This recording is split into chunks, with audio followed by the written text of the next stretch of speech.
Hello everyone and welcome to Best Side Cycling. Today we're in Issaquah doing the Squak Mountain Climb. The segment we're tackling runs for 2.22 miles with an elevation gain of 987 feet and an average gradient of 8.4%. We're starting from Mountain Park Boulevard and Newport Way and heading our way up to Mountainside Drive, which then leads up to the Squak Mountain Loop. As you can see, it starts out with from pretty steep gradients, leading us up to 16%, and really leading up this way, coming from the east on Mountain Park Boulevard. You can expect maybe 3 to 4 ramp up periods where the gradient just pitches really high, but then in between the gradient drops down a fair bit, and some of it you'll see earlier almost flat. The other option, other than approaching this climb from the northeast, where I'm coming from, is you can approach it from sort of the northwest, where you can take 12th Avenue and Newport Way, and that will turn into Mount Olympus Drive, which then merges onto Mountain Park Boulevard, which then you turn a right onto Mountainside Drive, which leads to that main zigzag part with the hairpins, leading you up to the Squak Mountain Loop, where you can do the turnaround and then do your descent back. Right now in the climb, you see we're sort of in those lull periods, but I think it's going to ramp up again soon. When you're doing this in person, these pitches that I'm talking about is going to be very obvious because for the first two, you're going to get gradients of about 16% maximum. The nice thing though is that these sort of attacks or these punchy parts of the climb are very short. So in comparison to something like the Montreux climb that's also around here, these efforts aren't as long. I know for the day that I filmed this, like I wasn't in the best condition, so I definitely just had to attack those when they came and ride out of the saddle. But it surprisingly, when I did this, I was sort of relieved to find out that the gradient really does fall back down to give you a rest. I think coming up here, it might even get to the points where it's at that 3%, 4% mark, which for these type of climbs just feels almost flat. So as we're approaching this in terms of the road conditions, it's definitely quite nice. I mean, it's all residential here, so there's not much traffic at all. The speed limit's 25 the whole way, and cars, as always, is usually pretty respectful. And I rode this around traffic rush hour time, so I would really no concerns there. In terms of the actual mountainside drive portion, where it's a strictly up, go right up and then right back down, there probably are a few sections where I'll call out in terms of descent, where I think definitely should pay some heed or caution. I'm definitely not the best descender, but I think in terms of safety, there's definitely some things to look out for. So yeah, so here is the flat section that I'm talking about. We've basically done the steepest portions of this lead up to Mountainside Drive, the ones that pitch up to 16%. From here, I know that there's maybe a couple sections that lead up to maybe the 12 or 13s, but it's again, as I said, these efforts are relatively short compared to maybe some of the other climbs where there would be steeper sections for longer. I definitely have heard about this climb many times from others or seeing it around. One interesting thing about this climb is that in terms of its statistics, they are actually very similar to the Zoo Hill climb. The Zoo Hill climb just averages slightly steeper in gradient, which leads you to an elevation gain about 1,000 feet and roughly 2 miles as well. Though I would say overall, this climb feels a lot easier in comparison. I think the main reason for that is sort of what I've been saying, where the gradients have been sort of condensed a little bit and spread out sort of in a nice way. Zoo Hill, it's a little tough because at least for the beginning portions, it's pretty steep, but then the switchbacks are also really condensed. And then at the portion at the top, there happens to just be this whole flat area and also some downhills that I think messes with the average gradient. But overall, Zoo Hill just feels a lot tougher, even though the sort of rough elevation and the numbers are around the same. The road here is also a lot nicer overall, and especially on Mountainside Drive, which you'll soon see, has a big shoulder and nice paved road. So that's really appreciated as well. So if you've uh, entertained Zoo Hill, I definitely give this one a shot too. It's a bit more remote and out of the way, and it's, as I said, it's sort of just a up and down, like you ride up and then come back down. So I think in terms of the raw number of riders that's done this climb, it's definitely a lot less, which might make it easier to get a slightly better score on segments. But I still really enjoyed it, and I would recommend it for anyone that has done the other Issaquah climbs for sure. And on that note, I'd say um, there's definitely a lot more climbs for me to get to in the area. So if you have any thoughts or suggestions, please list them below. I'm really happy to take on any climb of any length. So and then show it to you guys. So just let me know down in the comments below. And also, as always, if you enjoyed this video, please roll over to the like button and subscribe. So I think we just finished the last steep pitch before we turn onto Mountainside Drive. So this is the part, as I mentioned, that sort of can be connected from both the east or the west. So I haven't personally climbed up the other way, but from what I've seen from the numbers and friends, this way is the steeper one. So if you're looking for an easier option, you can come from sort of the other end of Mountain Park Boulevard, coming from Newport Way and 12th Avenue, as I mentioned before. So now we're on Mountainside Drive, and very soon the pavement turns a little bit, and then there starts being an actual bike lane and a shoulder. I think this is just all super extraneous, as like there was very few traffic here, and cars were super respectful. But I think it's just really nice just seeing such nice roads for us to use here. There is going to be a lot of corners and tighter corners compared to sort of some of the other Issaquah areas or things I've experienced here in King County.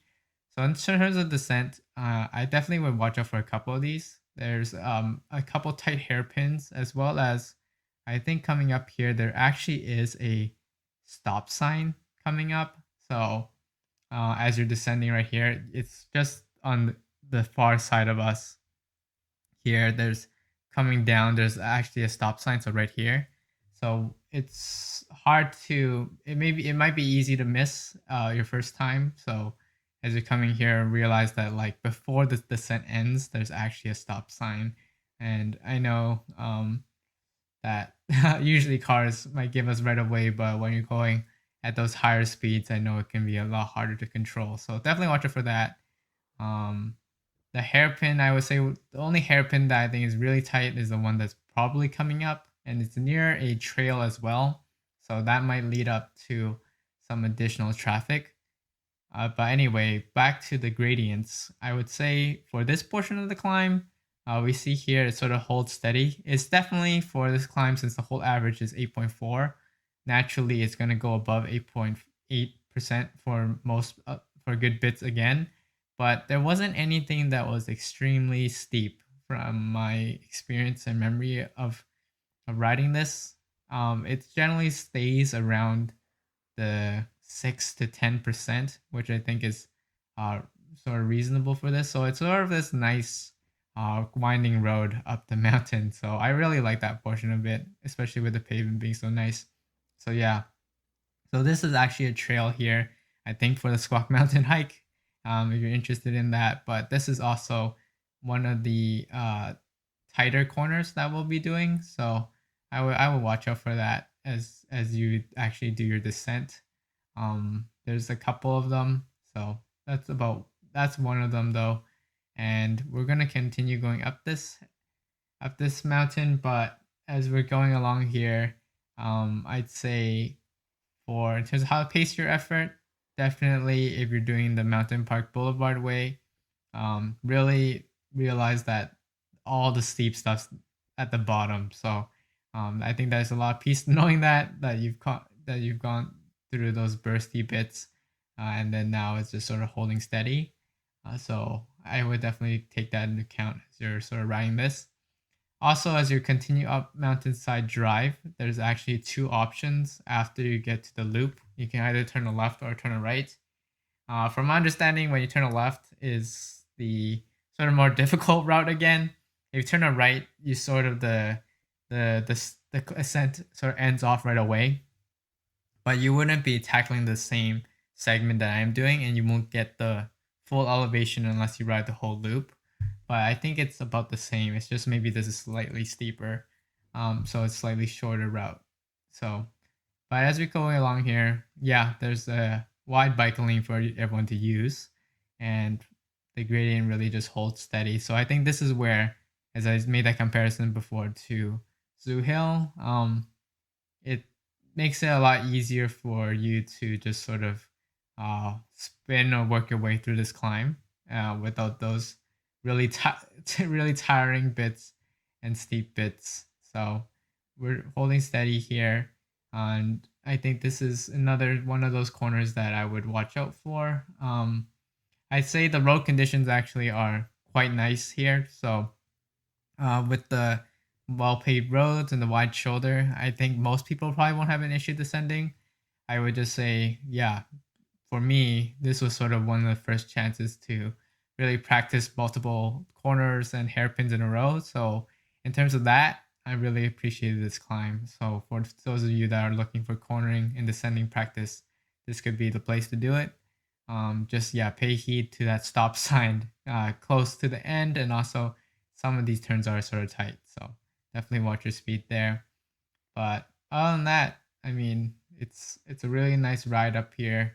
Um, there's not too much to in the way of views leading your way up, but I mean compared to the other Issaquah climbs, it's about par, and at least here you get a nice whole road to yourself. I think I rode this whole thing, and there's only one or two cars that passed me. As the whole top, the only people that would drive up here is the people that live in this one neighborhood, one ring neighborhood. So I think there's a lot of benefit to that too. I think the main disadvantage of this climb obviously is that it sort of leads you to nowhere. With the Zoo Hill, Montreux, Lakemont Boulevard climbs, or other climbs in the Issaquah area, they tend to lead you to other roads which you can use to get to other places. But I don't have a good term for these type of climbs where it's just up and down. For some, can be a little bit more less practical or a little bit monotonous. But this climb is definitely well known, and it's featured in the Suffering in Summits ride in the August, which I'll also link because I think for me a lot of these climbs have been inspired by that route. So, and maybe if I do that whole course this year, I'll make a video about that too. But anyway, we're about approaching the community here at the top, and and we're gonna make a left just so that we can have the slightly more difficult route. But in terms of here again, there's really not much to worry about.